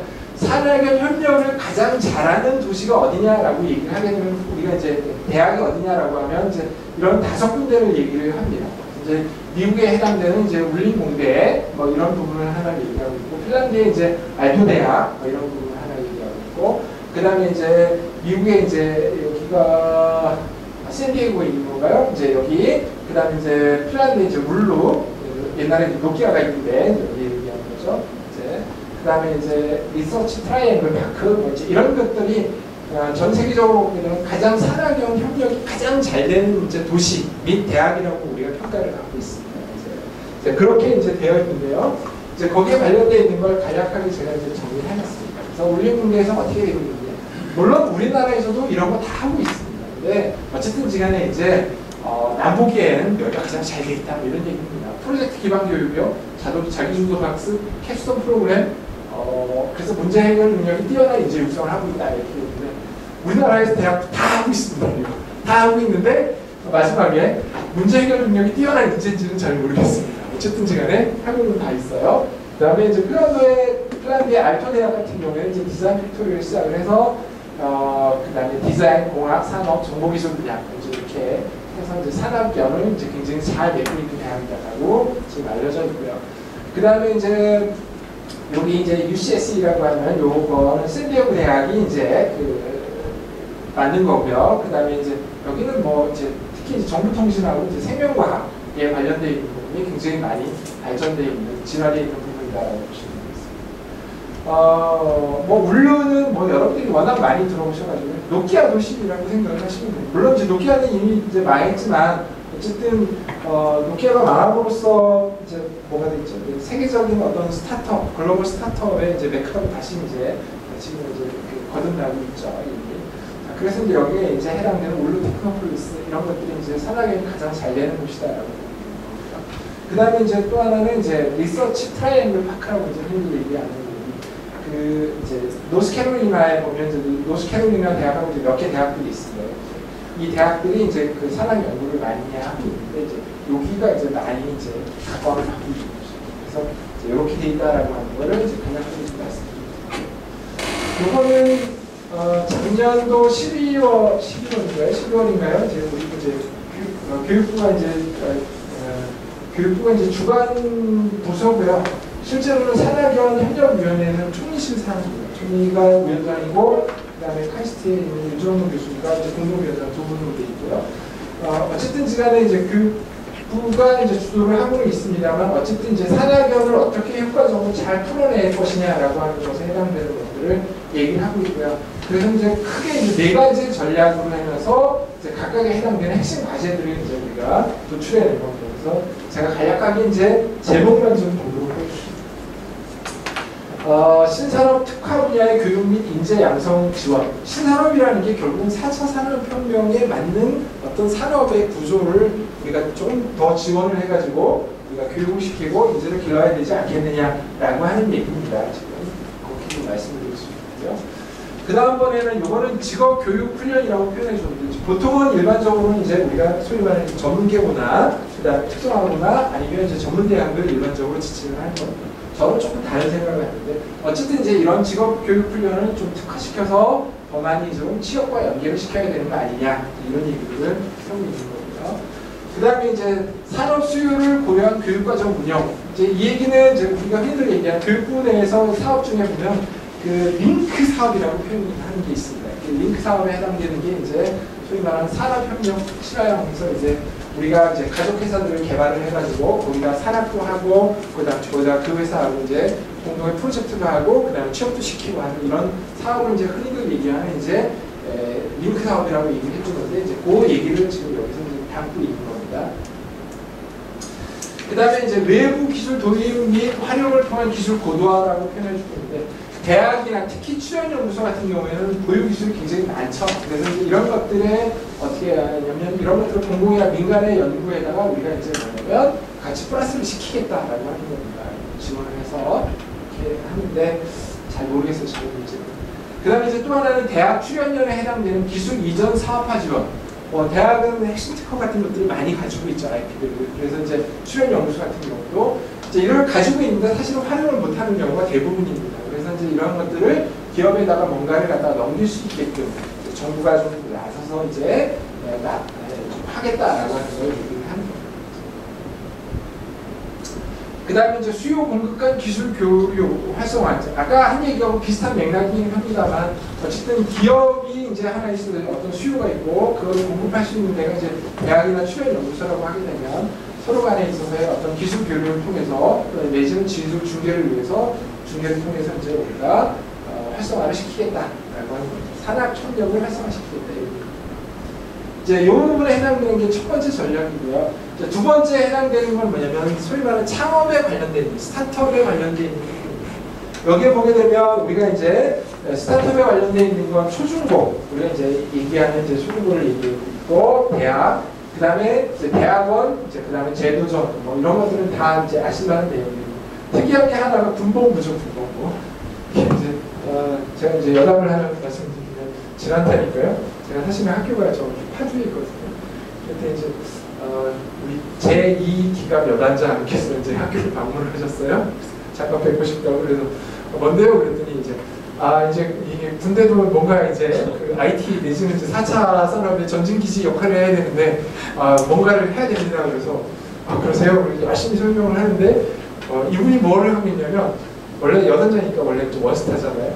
원래 국방부에 있었는데 이 소위 말하는 이제 이 산업, 이 창업에 관련되어 있는 부분을 군인을 어떻게 창업에 연결을 시킬까라고 하는 걸 자기가 국방부에서 스타디해가지고 이제 그 대통령실에 보고를 한 적이 있대요. 근데 자기가 이제 현장을 나왔잖아. 나왔으니까 자기가 이제 병력을 가지고 있는 거죠. 군대니까 병력이 됩니다. 그래서 자기한테 한 2,000명 있다는 거예요. 이제 거기 이제 부사관이 한 700명, 그다음에 일반 병이 뭐 1,000몇 명 뭐 이렇게 있는 거예요. 그러니까 엄청 많은 거죠. 기갑 여단이기 때문에 그렇습니다. 근데 어쨌든 시간에 거기 이제 창업 동아리를 활성화시키겠다 뭐 이렇게 얘기를 하는 거예요. 그래서 뭘 할 건데요? 뭐 드론을 만들고 뭐를 하고 그래요? 막 이러면서 알겠습니다. 열심히 박수 쳐드릴게요. 막 이러고 말했는데 어쨌든 이제 정부는 어쨌든지 간에 이 부분에 해당되는 걸 많이 강조를 하고 있습니다. 이유가 있어요. 이유가 이제 이것에 해당되는 연장선상이 하나가 있는데 그 독서를 얘기하는 거예요. 이것에 해당되는 가장 좋은 모델이 어디냐면요. 이스라엘 모델입니다. 이스라엘은 모병제가 아니고 의무병제잖아요. 그래서 의무병으로 가잖아요. 의무병으로 가는데 걔네들이 군사훈련을 받는 거는 생각보다 그렇게 많지 않고요. 물론 이제 복무 기간이 되게 짧긴 합니다만 얘네들이 상당 부분에 해당되는 거를 소위 말하는 군사 기술에 해당되는 것들을 많이 배웁니다. 많이 배우고 거기서 많이 스타트업을 준비를 많이 하고 나와요. 이제 그런 애들이 나중에 와가지고 이렇게 소위 말하는 스타트업으로 연계가 굉장히 많이 돼요. 이제 그 모델을 많이 본 거예요. 그렇게 하니까 그 다음에 또 뭐냐면 맨날 군인들 가가지고 맨날 무슨 사고나 친다는 둥, 뭐 맨날 그 월차료만 준다는 둥, 뭐 이렇게 하니까 야 그러지 말고 애들 좀 책 좀 보게 하라 그러는데 책 누가 보나요? 그죠? 책 보는 거 딱 이유 있어요. 네. 자격증 시험을 보면은 매번 줍니다. 그래서 자격증 맨날 본다고 하고 맨날 떨어지고 그러고 왔다 갔다 해요. 근데 이제 그런 거 빼고는 책 안 봐요. 그러니까 이제 이런 것들을 하자는 얘기예요. 이런 거는 어차피 동기부여가 되지 않느냐. 재료도 대주고 뭣도 하니까. 제가 보기엔 의미는 좀 있을 것 같아요. 잘 될지도 잘 모르겠습니다. 어쨌든 시간에 그렇다라고 하는 거죠. 창업 동기가 실제 창업에 연관되는 실전 창업 환경 구축. 이제 뭐냐면 뭐 생각은 있어요. 예를 들자면 앞서서 얘기했던 이런 사람들이 참 생각은 있는데 이런 것들을 그러면 생각은 있다 하더라도 실제로 뭔가를 갖다 해봐야 되잖아요. 그럼 이제 그런 환경들을 좀 만들어줘야 되는 거 아니냐 라고 하는 겁니다. 그래서 이제 그 얘기를 한 거고요. 그 다음에 이제 기술 창업화. 또 이제 뭐냐면 창업이 약간 엉뚱한 얘기인데요. 제가 사실 이런 창업에 대한 스타트업 뭔가를 한다고 해가지고 가가지고 심사를 많이 다니거든요. 가보면은 95%가 앱 개발한다고 그러고요. 그 다음에 기술 창업이 거의 없어요. 그 다음에 기술 창업에 해당되는 퀄리티도 엄청나게 낮습니다. 아주 실망이에요. 다 떨어져가지고 이제 나중에 보면 남는 게 몇 개 안 남는데 실제로 보면 약간 엉뚱한 얘기 해드릴게요. 기술 창업을 하는데 아까 제가 이스라엘 말씀드렸잖아요. 이스라엘의 기술 창업에 해당되는 거에 90%는 다 기술 창업입니다. 굉장히 기술력이 높아요. 연구실 체제가 굉장히 잘 돼 있어요. 학부에서부터 대학원 그 연구실 체제가 기업하고 링크가 굉장히 잘 돼 있습니다. 전 세계적으로 그 다음에 프로세서, 우리가 흔히들 얘기하는 인텔 프로세서 만들잖아요. 그래서 인텔 프로세서를 만드는 거에 핵심은 물론 미국에도 있습니다만 연구소는 어디에 있냐면 이스라엘에 있어요. 특히 모바일 프로세서에 해당되는 거, 가볍고 저전력 소모하고 이런 거 이스라엘에 있습니다. 왜 거기에 있을까요? 굳이 미국도 아니고 인재가 거기에 있기 때문이에요. 프로세서 개발하는 인재는 다 거기에 있습니다. 인텔도 유태인 없으면 걔도 망할 정도예요. 그럴 정도로 이스라엘 기술력이 굉장히 뛰어납니다. 하여튼 그 얘기 나중에 좀 말씀드리기도 하고 그 다음에 이제 지역별 산학연 협력 이게 이제 뭐냐면 항시 이제 뭐냐면 이게 뭐냐면 중앙 중심 그 다음에 관주도 중심 이렇게 하니까 지역별 뭔가를 갖다가 커뮤니티를 좀 만들어 보자 뭐 이런 겁니다. 이제 이런 내용들을 하고 있다라고 하는 거고요. 그 다음에 이제 산학연관 공간적 융합 조성 이건 무슨 얘기냐면 산업된 이거는 사실은 조금 지금은 조금 별로예요. 저는 좀 제가 인터뷰에서 많이 반대한다고 얘기했는데 산업 단지 내에다가 지역 거점 대학을 갖다가 이렇게 해놓고 이제 거기에 활성화시켜서 뭔가를 좀 해보겠다라고 했는데 그 모델들은 잘 안 되고 있어요. 지금 모델들이 대부분 다 실패를 하고 있고요. 그래서 이제 조금 변형을 한 게 뭐냐면 여기 이제 산업부에서 이제 돈을 많이 들여서 했는데 이거 가지고 안 되겠다라고 해가지고 요 밑에 거를 요새는 이제 밀고 있어요. 교육부가. 그래서 이제 뭘 하냐면 대학 내에 요즘에 이제 뭐냐면 정원도 같이 줄이고 공간도 많이 남으니까 야 그러면은 너네가 공간을 대 그럼 우리가 소위 말해 여기에 뭐 리모델링하고 그 다음에 연구시설하고 뭐 이런 거 돈 내줄 테니까 대신 뭐냐면 거기에다가 기업도 유치하고 그 다음에 학생도 뭐 하고 해서 여기서 좀 해봐 이제 이렇게 해가지고 이제 합니다. 그래서 금년에 이제 이미 이제 2개 대학을 시범모델로 해가지고 생각을 해서 하고 있고요. 내년에는 아마 훨씬 더 많이 이제 확대를 하고 있어요. 그 다음에 이제 산업협력 활성화를 위한 지원 체제 이거는 이제 전담조직을 이제 더 활성화하겠다라고 하는 거죠. 요거는 전담조직의 역량을 강화하겠다라고 하는 건 한양대 김우순 총장님이 아주 강조해서 말씀하신 건데 약간 엉뚱한 얘기. 김우순 총장님이 한양대의 이제 소위 말하는 이제 안산 캠퍼스 출신이에요. 안산 캠퍼스 기계공학과 출신인데요. 얼마 전에 총장이 되셨어요. 그래서 한양대 역사에 처음에 한양대 출신이 그 총장이 된 예도 별로 없고요. 한양대 출신 총장이 된 건 둘째치고라도 그 다음에 안산 출신이 한양대 총장이 된 예는 처음입니다. 그래서 이분이 대한민국에서 가장 산학협력을 가장 잘하는 분을 현재는 뽑고 있어요. 그래서 그거를 인정을 받아서 총장까지 되셨는데요. 네. 근데 이분이 거기서 한양대에서 에리카 캠퍼스에서 이 산학연에 관련되어 있는 걸 엄청나게 프레시를 했고 거기에 인력을 무지하게 많이 배치했어요. 그래가지고 끊임없이 안산 그 시와 그쪽에 있는 모든 기업들을 다녀가면서 거기에 문제 해결을 다 지역에 있는 교수들하고 다 네트워킹을 시켜가지고 어마어마한 과제를 끄집어냈고 성과를 많이 냈어요. 특히 우리가 이제 뭐 예를 들어서 안산 지역에 스마트 팩토리 뭐 이런 것들 많이 있잖아요. 그분이 기계공학과 출신인데 스마트 팩토리 있고 그분이 어마어마하게 많이 설계를 했고요. 그 로봇에 관련된 것 이런 거 굉장히 많이 했어요.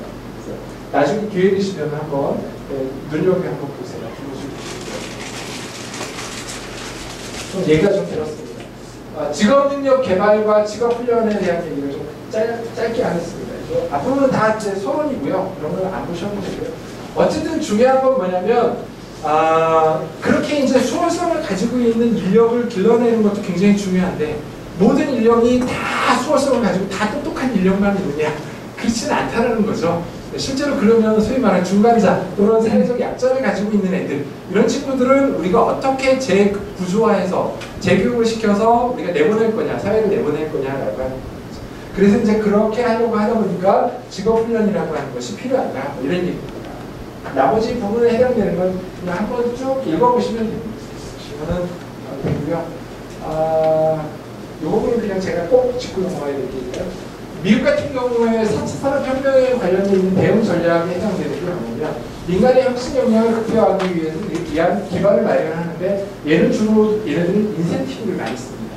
그래서 독일 같은 경우가 대표적인 예죠. 우리 이제 아레나 제너라고 합니다만 인더스트리 4.0을 통해서 제조업의 스마트화 이 혁신을 가져오고 있는데 더 중요한 건 이와 컨커런트하게 뭐냐면 소위 말하는 아르바이트 4.0을 운영한다는 겁니다. 소위 말해서 노동 4.0이라고 하는 걸 통해서 실제로 이 노동의 관점에서 봤을 때 이 소위 말하는 4차 산업혁명 내지는 이 스마트화라는 것을 어떻게 대응하고 어떻게 접근할 거냐라고 하는 것을 굉장히 잘 대응하고 있고 잘 적응하고 있다는 겁니다. 그래서 이런 사회적 대화를 가장 중시하고 있고요. 그래서 소위 말해서 노동이나 뭐 이런 것들을 연구하시는 분들은 지금 현재 독일의 모델을 가장 열심히 지금 이제 스타디를 하고 있는 형태입니다. 이제 거기에 관련되어 있는 부수적인 내용들을 제가 이제 설명을 좀 드렸습니다. 그래서 한번 나중에 한번 읽어보시면 좋겠습니다. 이 부분은 이제 학자들이 이제 이런 것들을 분석을 해서 이렇게 했다라고 하는 내용인데요. 그냥 넘어가도록 하겠습니다. 이제 중요한 건 뭐냐면요. 중요한 거는 그러면 실제로 우리나라에서는 이제 직업훈련에 관련되어 있는 거를 중앙부처의 관점에서 우리가 어떻게 들여다보고 있느냐라고 하는 거죠. 물론 개별 지자체나 개별 기업이 하는 거 빼고를 말씀을 드립니다. 그래서 가장 이제 직업훈련의 대표적인 게 이제 고용노동부가 하고 있는 거고요. 그 중에 이제 폴리텍입니다. 폴리텍은 여러 가지가 있어요. 학위 과정도 있고요. 비학위 직업훈련 과정도 있고 실업자 양성교육도 있고 재직자 향상교육도 있고 굉장히 많이 있습니다. 그래서 정부가 가장 이제 노동부가 돈을 가장 많이 들여서 하는 거예요. 전국에 이제 34개에 해당되는 캠퍼스를 가지고 있습니다. 그 다음에 그런 것들을 갖다가 지원해주는 각각의 해당되는 어떤 기술 교육원도 있고요. 고등학교도 하나 가지고 있습니다. 이렇게 이제 하고 있다라는 거고요. 그 다음에 이것이 이제 실제로 이제 얼마만큼의 인력을 길러내고 있느냐, 그 다음에 수료하고 있느냐, 그 다음에 취업률은 어떻게 되느냐라고 하는 것까지 나와 있습니다. 이거는 이제 정보공개에서 나와 있는 부분입니다. 그래서 보니까는 정보공개를 오래전에 했다봐요. 그 이후로 이제 2016년 이후로는 이제 얘기를 안 하는데 어쨌든 간에 이제 이 정도 해놓은 것들을 얘기를 할 수 있겠다라고. 그 다음에 이제 직업훈련에 관련되어 있는 것 중에 하나가 이제 서울시하고 이제 경기도인데 나머지 지자체는 안 해요. 나머지 지자체는 안 합니다. 네. 하는 거는 이제 굉장히 마이너한 부분이고요. 정식으로 안 합니다. 경기도는 이제 두 개가 운영이 됩니다. 경기도 기술학교라는 하는 게 있고 뒤에 이제 말씀드린 이제 경기산업기술교육센터라는 거 이게 이제 경기도 기술학교가 이제 가지고 있는 그 교육과정에 관련되어 있는 내용이고 거기에 이제 수료 얼마만큼 했다. 그 다음에 취업을 얼마만큼 시켰다 이런 내용들이 지금 현재 있는 겁니다. 그리고 이제 각각에 해당되는 교육 과정들이 이런 것들이 있는데 일부는 조금 더 이제 그 옛날식 고전적 이름을 갖는 것도 있고요. 일부는 이제 새로운 이름을 갖는 것도 있는데 약간 이제 전통적으로 다 이제 제조를 기반으로 하고 있는 교육 과정을 가지고 있습니다. 또 하나가 이제 경기산업기술교육센터입니다. 경기산업기술교육센터 경기도에서 지원을 해서 제가 있는 대학에서 제가 동문에 있는데 제가 있는 대학에서 운영을 하는 모델입니다. 여기 이제 지금 현재까지 2008년도부터 순서를 꺾고 했는데요. 해가지고 이제 현재까지 쭉 이렇게 이제 이어오고 있고 인원은 많지는 않습니다만 어쨌든 이렇게 이제 현재 하고 있다라고 하는 거고. 요 모델은 제가 이제 특별히 제가 센터장을 5년을 했기 때문에 초기에 5년을 했기 때문에 좀 설명을 좀 드리면. 초기에는 이 수요율이 굉장히 낮고 취업률도 낮은 이유가 있어요. 왜냐하면 홍보가 안 돼가지고 모집이 안 됐어요. 첫 해를 하는데 그래서 이제 그때 빼고는 나머지는 굉장히 잘 운영을 했습니다. 어쨌든 굉장히 하드 트레이닝을 하고 있습니다. 과정은 5개 과정밖에 안 하는데요. 월요일부터 금요일까지 하루에 8시간씩 금요일 날은 6시간을 하나요? 그래서 주 8시간을 수업을 하고 7시부터 9시까지는 강제적으로 야자를 하고요. 예. 그 다음에 다 프로젝트식 수업을 하고요. 예. 제가 만든 모델입니다. 그래서 예. 집에 못 가게 합니다. 그 다음에 기숙사에 집어넣습니다. 근데 그 돈은 다 뭐를 하냐. 다 전에 모든 교육비, 훈련비, 먹는 거, 자는 거 다 경기도비로 합니다. 교육비 되게 많이 듭니다. 많이 들어요. 1인당 평균 단가로 보게 되면 인건비를 교직원들 인건비까지 포함해가지고 평균 단가가 얼마나 1억이에요. 굉장히 높아요. 1억인데 취업률 보시면 높겠죠. 그죠? 굉장히 높죠. 취업률. 전체 취업률. 더 중요한 건 취업 유지율 85%입니다. 취업률이 중요하지 않아요. 취업 유지율이 중요해요. 85%입니다. 무지하게 하드트예요. 요 탈락률, 여기 수료율, 여기 별로 안 높잖아요. 여기 많이 탈락하잖아요. 이게 처음에 적응을 못해요. 왜? 성인이 돼가지고, 나이가 먹었는데, 아침에 9시부터 해가지고, 저녁에 5시까지 해가지고 꼬박 수업하고요. 그 다음에 야자까지 시키고 하니까, 한 2주 지나면 막 집에 갑니다. 별의별 애들 다 있어요. 또 뭐 불러다 놓고, 정 안 되면 어쩔 수 없이 가라고 하지만, 또 불러다 놓고 상담하고, 교수가 상담하고, 전문 상담사 붙여서 또 상담하고, 직업 상담사 붙여서 또 상담하고, 그 다음에 기업에 있는 사람 와서 특강 또 시키고, 맨날 멘탈 교육을 이렇게 해가지고 6개월, 1년간 하드 트레이닝 시켰는데 이번에 잘 되고 있습니다. 경기도 의원들이 앉아가지고 왜 저쪽에 그 무슨 파주에만 있냐, 뭐 남부에도 있어라, 동부에도 있어라 난리를 치고 있어요. 이런 경기도 관계자들이 아주 곤욕 쓰고 있습니다. 자, 어쨌든지 간에 그 다음에 또 이제 사실은 훨씬 더 많은 인력을 길러내는 데가 서울시의 기술교육원이 있습니다. 동부기술교육원, 중부기술교육원, 남부기술교육원, 북부기술교육원이 있습니다. 그 중에 이제 남부가 제일 작고요. 그 다음에 아마 동부, 중부, 북부, 특히 이제 중부가 제일 큽니다. 굉장히 많이 인력을 많이 길러내는 거예요. 이건 다 취업 훈련입니다. 취업 양성. 아까 학위 과정 없어요. 취업 양성자들인데 여기에 특이한 건 하나는 뭐냐면 시니어 과정이 있어요. 특히 동부인가요? 시니어 과정이 있는데 화해라든지 그 다음에 뭐 도시 조경이라든지 뭐 이런 것들이 있고요. 물론 일본 모델을 많이 따긴 했습니다. 어쨌든 이렇게 돼 있고 그 외에도 뭐 여성만을 대상으로 한 다른 교육 뭐 이런 것들이 많이 있습니다. 자, 이제 정리하려고 합니다. 제가 진짜 너무 많이 떠들어가지고 지금 대한민국 교육은 제가 이렇게 했는데 좀 이따가 이제 아마 그 질문을 좀 하실 것 같은데 어쨌든 대한민국 현재는 아마 이제 지금 현재 뭐 자사고 문제 뭐 이런 것들이 많이 지금 논의가 되고 있는데 사실 엄밀하게 얘기하면 그 베이스에는 교육 철학에 있어서의 충돌이에요. 엄밀하게 얘기하면 이 교육감들이 생각하는 것들은 중요한 건 삶의 교육을 하는 것이 굉장히 중요하다. 그렇기 때문에 이런 입시교육 위주에 해당되는 교육이 바람직하지 않다는 거 아닙니까? 그래서 공교육 체제를 훨씬 더 강화를 시켜라라고 하는 것이 현재 교육감들의 생각이고요. 그것이 기존에 있는 교육 체제하고 지금 충돌이 나는 거죠. 그래서 이제 어쨌든 그게 이제 그런 부분을 해결됩니다. 또 하나 숙제로 남아있는 게 뭐냐면 국가교육위원회, 지금 현재는 위원회로 안 만들어져 있습니다. 교육회의로만 만들어져 있는데 이제 어쨌든지 간에 이제 이런 부분들과의 관계를 어떻게 설정하며 그 다음에 국가교육회의는 앞으로 어디까지 영향력을 미칠 거냐라는 이런 것들이 숙제로 좀 나와 있는 겁니다. 과연 이제 그러면 앞서서 얘기한 맥락이 같지 않은데 과연 이제 고교라고 하는 것에 해당되는 소위 말해 입시 문제를 북한에서라고 하더라도 이런 부분을 어떻게 지금 현재 정리하는 것이 맞느냐 이런 것들이 아직도 숙제로 남아 있는 거죠. 그 다음에 이제 뭐 아시다시피 이제 입시제도인데요. 궁극적으로는 이런 겁니다. 앞서서 많은 미래 교육의 방향을 봤는데 과연 그 미래 교육에 해당되는 방향을 다 본 다음에 우리 현재 고등학교의 중학교 교육을 생각을 해보고 대학의 입시에 어떤 선발하는 과정을 보게 되면 과연 일치하느냐라고 하는 거를 여러분들한테 제가 반문을 하고 싶어요. 실제로 전혀 일치하지 않는다는 게 아마 여러분 머릿속에서 아마 금방 보일 겁니다. 그리고 어떤 식으로 바꿀 거냐라고 실제로 이것이 이제 그냥 영원한 숙제인 거죠. 뭐 저는 개인적으로는 답이 없다라고 생각을 하긴 하는데 그 다음에 또 하나는 뭐냐면 대학은 현재 뭘 하고 있냐면 학령 인구가 엄청나게 줄고 있습니다. 무지하게 미달 사태가 나오고 있어요. 앞으로 한 3년 지나면요 어마어마하게 더 나옵니다. 이제 지금 몇몇 명 정도가 이제 한 5년 정도 지나면 대학 정원보다 10만 명이 적습니다. 엄밀하게 얘기하면 지금 5년 정도 지나면요 그때 대학의 정원이 물론 지금 정원을 기준으로 했을 때 50이 한 2, 3만 정도 되죠. 그때에 해당되는 거니까 지금 그냥 중학생 정도 되는 애들이죠. 중1, 중2 정도 되는 애들은 몇 명이냐면 43만이에요. 지금 현재 아이들이 10만 명이나 차이가 나요.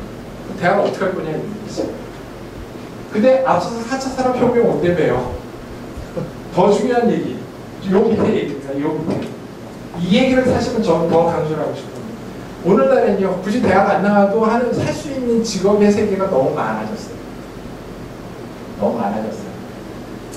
3년 전, 4년 전만 해도 제가 입시도 많이 했었는데 3년 전, 4년 전만 해도 만약에 대학 진학률이 82%, 83%입니다. 지금 75%가 안 돼요. 근데 계속 해마다 한 2%씩 떨어지고 있어요. 왜냐하면 대학을 굳이 갈 필요가 없어. 내가 바리스타가 되는데 무슨 대학이 필요해? 내가 카페 운영하는 무슨 대학이 필요해? 돈이 필요하지. 그렇잖아요. 그죠? 내가 내가 이런 얘기하는 거죠. 여기 무슨 타투 뭐 이렇게 열심히 그리는 애들 있잖아요. 그 수입 되게 많대요.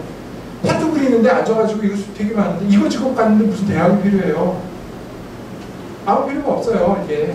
그러니까 우리가 사회가 굉장히 제조업 중심이 아닌 이런 소위 말하는 고도화된 사회를 가면서 이 소위 말하는 학력이 필요치 않은 직업군이 너무 많아졌어요. 이제 그런 것들 없앨 수도 없어요. 계속 더 늘어납니다. 그러면 아까 얘기했던 학령 인구도 줄지만 대학 진학 자체도 굳이 안 하려고 그래요. 이제. 그럼 대학은 어떻게 할 거냐 이거죠. 뭘로 살아갈 거냐 이런 거죠. 이제 이런 것들이 이제 제가 보기에는 앞으로 교육에 이제 더 숙제다 이런 얘기. 물론 그렇다고 해서 서울대가 가기가 그럼 쉬울까요? 아, 전혀 아닙니다. 그래도 어렵습니다. 자, 어쨌든지 간에. 자, 그러면 이 교육에 대한 근본적으로 그러면 대한민국은 앞으로도 그러면 가능성이 있는 사회냐? 뭐 이런 거죠. 뭐 저는 개인적으로 더 가능성이 있는 사회라고 말씀을 좀 드리고 싶습니다만 어쨌든 그렇습니다. 이런 것들이 현재 우리가 나와 있는 숙제가 아닌가 이런 생각을 해보고요. 제가 혼자 너무 열심히 떠드는데 일단 제가 떠드는 거를 여기까지 먼저 마치도록 하고 그 다음에 또 혹시 궁금한 사항이나 또 준비하실 사항이 있거나 토론하실 사항이 있으면 질문해 주시고 일단 여기까지 마치도록 하겠습니다.